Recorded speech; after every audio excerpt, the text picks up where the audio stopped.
안녕하세요. 드래곤 토질기술사입니다. 오늘은 토질 및 기초 기술사 제131회 3교시 서술형 풀이로 들어가 보겠습니다. 1번부터 하겠습니다. 소사 집안에서 경사 버팀대 레이커의 지지블럭, 키커 블럭의 설계에 있어서 활동 검토에 사용되는 토합에 대하여 설명하시오 라고 되어 있습니다. 지지력, 전도 활동 등의 안전측 설계가 필요하겠고 랭킨 토합을 적용하고요.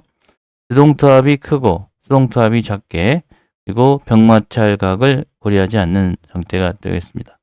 설계 해석 프로그램은 선X나 마이너스 X 수동토합은 충분한 변이가 발생할 때 작용하기 때문에 신뢰성을 조절할 필요가 있습니다. 부족한 경우에 지지말뚝이나 레이커의 경사 발력을 환산하고 키커블럭의 활동 안전성을 검토해주고 안전율은 1.2, 키커블럭에 작용하는 하중으로 수평수직으로 구분하고 토합을 계산해줍니다. 설치벽체의 탄소성 해석에 따른 레이커 발력을 산정해줍니다. 제목 2번으로 가겠습니다. 2번 세로자기의 지지력 공식을 설명하고 길이가 무한한 세장 기초로 가정해서 기초폭과 허용 지지력을 구하는 문제가 되겠습니다. 안전율은 3이고 지지력 개수는 NC, N감마, NQ로 적용하고요. 세장 기초는 연속 기초로 해서 알파 1, 베타는 0.5를 주면 되겠습니다. 단위 길이당 폭으로 면적을 계산하게 되고 500kN/m, DF의 근입 깊이는 2m를 주었고요. 설계 극한 지지력, DF는 1.2죠. 1.2, 2m가 아니고 1.2가 되겠습니다. 1.2m의 DF 근입 깊이를 줬습니다. QUlt는 이제 얼티메트의 극한 지지력을 계산함에 있어서 QA 허용 지지력은 극한 지지력의 안전율을 나눈 값으로 계산해서 폭을 계산한 후에 허용 지지력을 계산하면 되겠습니다. 자, 그래서 미리 이렇게 풀어놓은 부분을 좀 보도록 하겠습니다. 테레자기 지지력 공식에 있어서는 QUlt는 Q 알파 CNC에 대한 부분하고 베타 감마 1 B N 감마 2 DF NQ로 나타낼 수가 있겠죠. 자, 이 부분에 있어서 QUlt에 대한 부분은 CNC 알파가 1이기 때문에 CNC로 가고요. 2분의 1에 베타를 넣어주고 2분의 1 감마 1 B N 감마 플러스 감마 2 DF NQ가 되겠습니다. 그래서 지하 수위가 있을 때는 Q1 기초죠. 기초의 밑에 존재하는 단위 중량은 감마 1으로 나타내고 그 위는 감마 2로 나타내는데 여기서는 그냥 감마로 주어졌기 때문에 18kN/m 세제곱미터를 그냥 넣으면 되겠습니다. 자, 그래서 첫 번째로 50 곱하기 17.7과 2분의 1 18b로 나타내고요. 5에 대한 n 감마 값을 넣어주고 18 곱하기 1.2 곱하기 nq는 7.4를 넣어주면 되겠습니다. 그래서 885 플러스 45b 플러스 159.84로 나오게 되고 이 부분에 이제 QA는 QUlt에서 FS로 나눠주는 부분이 되기 때문에 이 부분과 응력에 대한 부분의 단위 폭에 대한 부분과 하중에 대한 부분으로 같다는 연산을 풀이해서 B값은 폭은 1.36, 약 1.4m가 나오게 되겠고요. 여기다가 이제 이 B값을 넣어주면 QA 값은 357.1kN/m 제곱미터 정도가 나오게 된다라는 결론이 되겠습니다. 그래서 20도의 전단 저항각이 해당하는 부분에 있어서 요 n 감마 이 부분의 5와 그리고 NC n 감마 NQ의 값을 이렇게 산정했던 내용들이 여기에 나와 있네요. 자, 그리고 3번입니다. 무한 사면의 안정 해석에 대해서 이제 설명하는 부분이 되겠습니다. 무한사면이라는 건 어떤 것이냐? 활동면의 깊이가 사면의 길이에 비해서 비교적 낮은 사면으로서 그 길이가 깊이에 비해서 10배 이상인 사면으로 취급하는 사면을 이렇게 나타낸 부분을 이제 무한사면이다라고 보시면 되겠고요.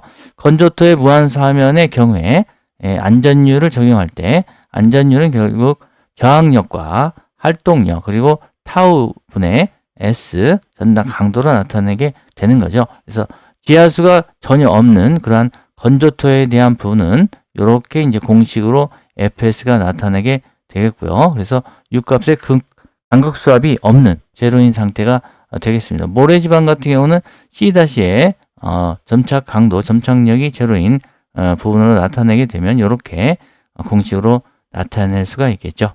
그래서 이러한 그 무한사면의 활동에 대한 그 수직력과 응력과 인장력 그리고 활동력에 대한 부분을 이렇게 나눠지는 부분을 참고로 하시면 되겠습니다.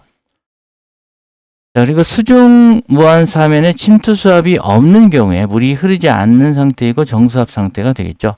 자, 침투수류가 발생 시 안전율의 FS가 수중 무한사면의 안전율보다 작거나 물이 없는 사면 안전율에 대한 부분이 수중 무한사면의 안전율보다 작은 그런 경우를 생각해 볼 수가 있겠습니다. 자, 사질토는 C값이 제로인 상태에서 FS는 탄젠트 I분의 탄젠트 파이 값으로 나타내게 되겠죠. 그래서 점성토 같은 경우는 복합토나 이 부분 C값이 존재하기 때문에 전단 강도는 이런 식으로 이제 표현을 할 수가 있겠고요. 그래서 안전율에 대한 부분은 이렇게 이 공식으로 나타내 주시면 되겠습니다. 자, 4번입니다. 아래 그림과 같은 현장의 단계별 굴착 시 강관말뚝 시트 파일이죠. 시트 파일. 강관말뚝 시트 파일인데요. 이 주변의 지점에 BCD의 단계별 굴착 시 전 응력 토탈 스트레스 패스를 그리고 그 이유에 대해서 설명을 해달라고 했습니다. 그래서 정규 안밀 점토의 등방이냐 비등방 상태냐 이거죠. 그래서 시험실에서는 이 등방 상태로 존재하게 되겠고 요 K0 안밀은 이제 비등방 상태에서 존재하는 그러한 현장에 대한 조건이 되겠습니다. 자, 그래서 보니까요. 현장에 1단계 굴착의 스트러트와 2단계 굴착, 3단계 굴착이 있는데요. 요 B와 C와 D에 대한 그 주변 집안에 대해서 전응력 경로를 그려달라고 했습니다. 결국은 이 B값에 있어서 이 B지점에 있어서는 계속적으로 굴착을 함에 따라서 축방향으로 인장이 일어나겠죠. 축방향으로. 그래서 결국은 이 부분은 AC가 되겠고요. 축방향, 액슈얼 컨프레션이 되고 이 부분으로서는 축방향의 익스텐션이 된다. 익스텐션. 자, 그래서 결국은 이 중심으로 해서 여기는 익스텐션이 가고 여기는 컴프레션이 갑니다. 그래서 여기는 압축이 되겠고 여기는 이제 인장이 되겠죠. 인장. 자, 그래서 B에 대한 B 지점에 있어서는 인장 쪽으로 축방향의 인장이 일어나는 그러한 부분으로 볼 수가 있겠죠. 축방향 인장. 그래서 이렇게 B값은 이렇게 나타내게 되겠고요. C값은 어떻습니까? C값은 예를 들어서 이렇게 이제 어떤 변형이 일어났다고 한다면 이렇게 그래서 D값은 거의 제로 정지 상태에 있기 때문에 여기 이곳에 이제 D가 존재한다고 보시면 되겠고 C값은 축방향에 대한 부분으로 거의 이제 압축이 일어나는 부분이죠. 압축. 그래서 이 측방향으로 이 측방향이 아니고 측입니다. 측 레터럴에 대한 방향으로 압축이 일어나기 때문에 여기가 LC가 되겠죠. LC가 되고 결국은 이 반대 방향은 LE가 되는 거고요. 이 부분은 이제 AC가 되는 거고 여기는 AE가 되는 부분이 되겠습니다. 결국 그래서 다시 한번 이제 정리를 해 드리면 다시 한번 정리를 좀 해드리면, 요게 이제 B 방향이 되겠고요. B 방향이 되겠고, 여기 이 C 방향은 이쪽으로, 되겠고요. 그리고 D 방향은, D는 이제 요 부분에, 요 K0 안밀선에, K0 안밀선에 이제 존재하게 되는 그러한 정지 상태에 있게 되겠습니다. 그래서 이렇게 판단을 하시면 되겠고요. 그래서 그대로 요것만 이제 적어주시면 안 되겠고, 응력 경로는 어떤 거고, 집안 또는 시료의 하중작용으로 인해서 연직 응력과 수직 응력이죠. 연직 응력과 수직 응력. 그래서 연직 응력은 이렇게 나타내고, 수직 응력은 이제 H 허라이전털, 이렇게 버티컬하고 허라이전털로 이렇게 나타낼 수가 있다. 이렇게. 그래서 변화하는 과정을 뭐와 원의 이런 정점들이 있지 않습니까? 정점들을 이어서 연결한 그런 선을 말한다라는 부분이 되겠어요. 그래서 전응력 경로는 이렇게 PQ와 그 PQ의 다이어그램으로 이제 나타낼 수가 있고, 이렇게 이제 어떤 시공 관리하는 그러한 부분으로 나타내실 수가 있겠습니다. 그래서 현장 상태냐, 실험실의 상태냐에 따라서 이렇게 구분을 해 주시면 되겠고요. 그래서 현장 상태는 시그마 V와 시그마 H로 나타낸다면, 실험실은 시그마 1과 시그마 3에 대한 부분으로 나타낼 수가 있겠죠. 자, 5번 보겠습니다. 연약 집안의 안밀에 대해서 다음 사항을 설명하라. 안밀 시험에서 선행 안밀 압력이죠. 선행 안밀 압력은 뭡니까?